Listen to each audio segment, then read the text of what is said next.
Hello friends, welcome back to our channel all-in-one #subscribe to learn. I hope that you all are fine at your home, and it's my humble request to follow the COVID guidelines so that you can prevent yourself as well as your family from the COVID infection. So now let's move to our topic today. As you know that today we will deal with the sum of n terms of an AP. Before that we have already deal with the questions based on the arithmetic mean, and before that we have already deal with the questions based on term. So today we will deal with the questions based on sum of n terms of an AP. So first of all we should know that the formula, what are the formula for finding the sum of n terms of an AP. Okay, so sum of n terms of an AP, यहाँ पे AP दिया हुआ है, क्या AP दिया हुआ है, a plus d, a plus 2d and so on, and the last term is L. Okay, is given by, क्या है फॉर्मूला देखिए ध्यान से, Sn is equal to n/2 into a plus L. यानी जब हमें फर्स्ट टर्म पता हो और लास्ट टर्म पता हो, अगर ये दो चीज़ हमें मालूम हो और हमें नंबर ऑफ टर्म पता हो, ये तो हर चीज़ में मालूम होना चाहिए. यानी हमें अगर फर्स्ट टर्म, लास्ट टर्म और नंबर ऑफ टर्म ये तीन चीज़ पता हो तो हम लोग ये फार्मूला यूज़ करेंगे फर्स्ट वाला.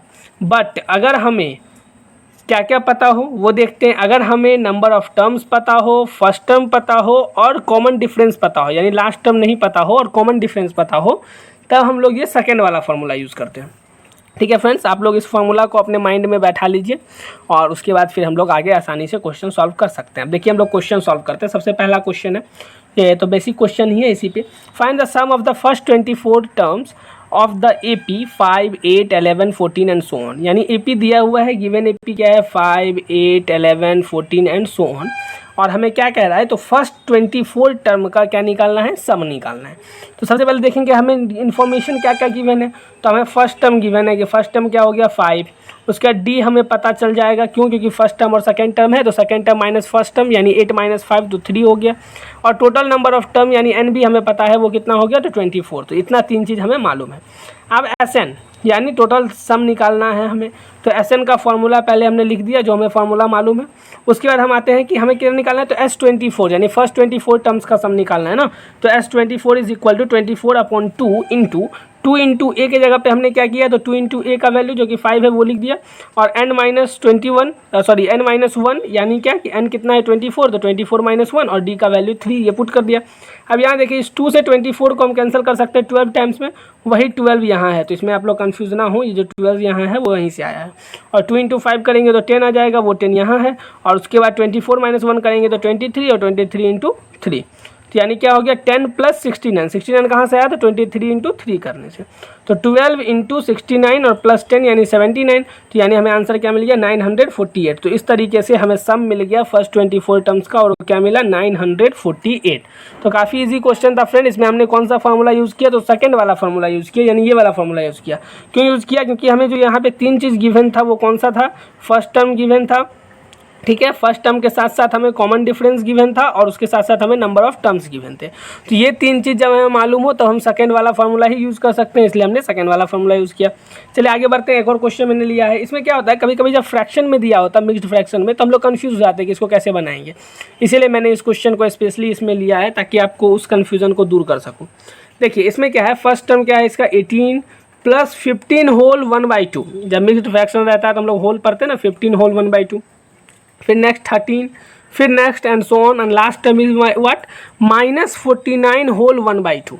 तो इस तरीके से हमें क्या मिला है, तो AP दिया हुआ है जिसका हमें सम फाइंड आउट करना है. अब आप पहले सोचेंगे कि हमें ऐसे कैसे पता कि ये AP ही है, तो उसको भी हमने प्रूफ किया है पहले कि ये अर्थमेटिक सीरीज़ में है. क्योंकि कभी कभी क्या होता है कि सीरीज़ जो हमने आपको पहले बताया था ना कि सीक्वेंस तो होगा, बट वो AP सीक्वेंस में है या नहीं, क्योंकि जब आप 11th में जाएंगे तो आप पढ़ेंगे कि एक ज्योमेट्रिक प्रोग्रेशन होता है, फिर एक हार्मोनिक प्रोग्रेशन भी होता है. यानी टोटल 3 सीक्वेंस में जो है वो 11-12 तक 3 हम लोग पढ़ते हैं.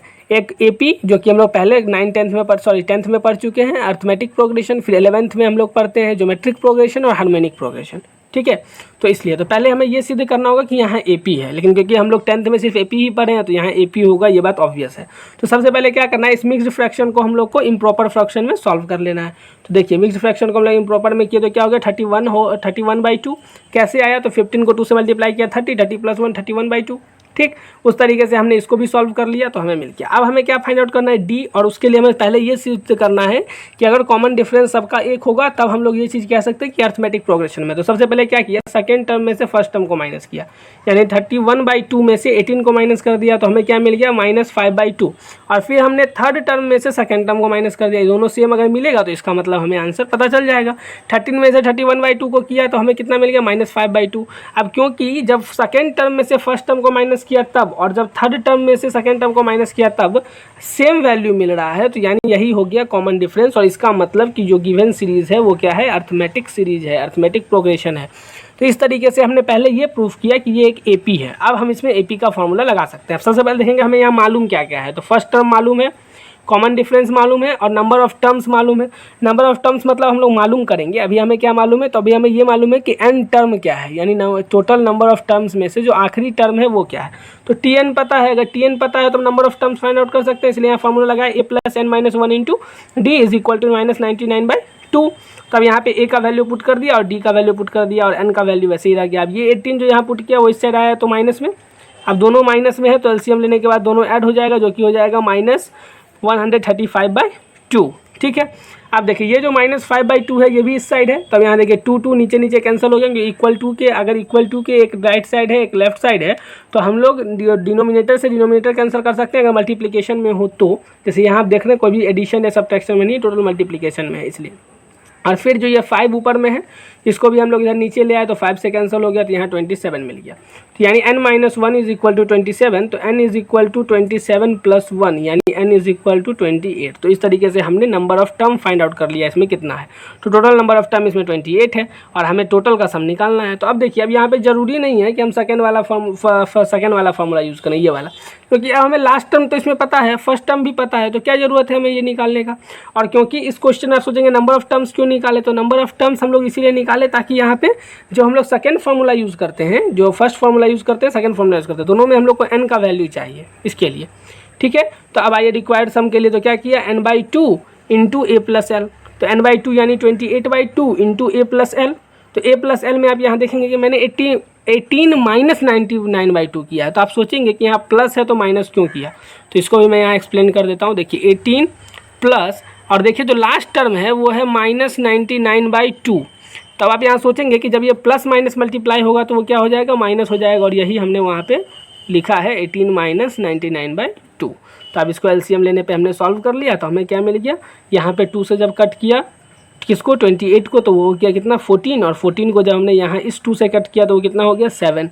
और 7 को जब हम मल्टीप्लाई करेंगे किससे, तो 36 - 99 से, यानी -63 से, तो हमें क्या मिल गया वैल्यू, -441। यानी इस तरीके से हमें जो अभी जो गिवन सीरीज है जिस क्वेश्चन को हम लोग सॉल्व कर रहे थे इसका भी हमने सम फाइंड आउट कर लिया, वो कितना है, -441।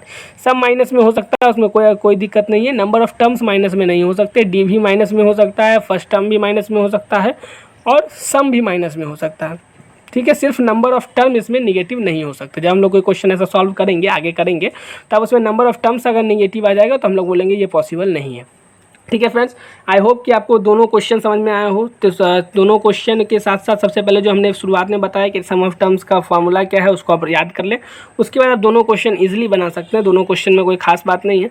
हम लोग आगे भी बहुत सारे क्वेश्चंस को डील करेंगे और आई होप कि आपको ये समझ में आ रहा हो। और जैसा कि मैंने कहा है कि मैं जितना चीज़ पढ़ा रहा हूँ अगर उतना को भी अगर आप लोग सीरियसली कर लो तो 80% मार्क्स आप लोग आसानी से बोर्ड में गेन करोगे, इतना मेरी गारंटी है। और अगर आप बुक भी बनाओगे तो 100% ये बात है कि 95% आप गेन करोगे। ठीक है फ्रेंड्स, और इतना बात मेरे क्लास को अगर पूरा सीरियसली अंत तक करोगे, अभी जितना मैं अभी और एग्जामिनेशन पॉइंट ऑफ व्यू से भी बताऊंगा, बोर्ड एग्जाम से भी रिगार्डिंग बताऊंगा, तो आप लोग ऐसे भी 99% अटेंड करोगे। ठीक है फ्रेंड्स, इसलिए आप लोग चिंता मत कीजिए, 95% आसानी से आएगा। और अगर आप लोग थोड़ा सा और मेहनत करोगे तो 99% भी आएगा। बोर्ड से डरने वाली कोई बात नहीं है। ठीक है फ्रेंड्स, और देखिए कहीं आप लोग के टाइम में कहीं बोर्ड हो भी ना, क्योंकि अभी न्यू एजुकेशन पॉलिसी आएगा तो उसमें बोर्ड होना ही नहीं है। इसे देखिए क्या होता है आगे, वो सब भविष्य के पास है। और बाकी मैं आपसे एक ही बात कहूँगा कि अगर अभी तक टेलीग्राम चैनल ज्वाइन नहीं किया तो वहाँ से ज्वाइन कर लीजिए, क्योंकि जो भी मैं इंपॉर्टेंट क्वेश्चन आपके साथ डील करता हूँ इस वीडियो में, वो क्वेश्चन का मैं जो अपना पीपीटी होता है उसको मैं वहाँ शेयर करता हूँ, और भी जो इंपॉर्टेंट इन्फॉर्मेशन होते हैं वो भी मैं वहाँ पर भेजता हूँ, तो वो आप वहीं से ले सकते हैं। तो इसलिए ज़रूर आप लोग वहाँ भी ज्वाइन कर लीजिए टेलीग्राम चैनल को। ठीक है friends, so thank you so much. Now we will meet in the next video and then we will deal with some other type of problem. Okay, so thank you so much.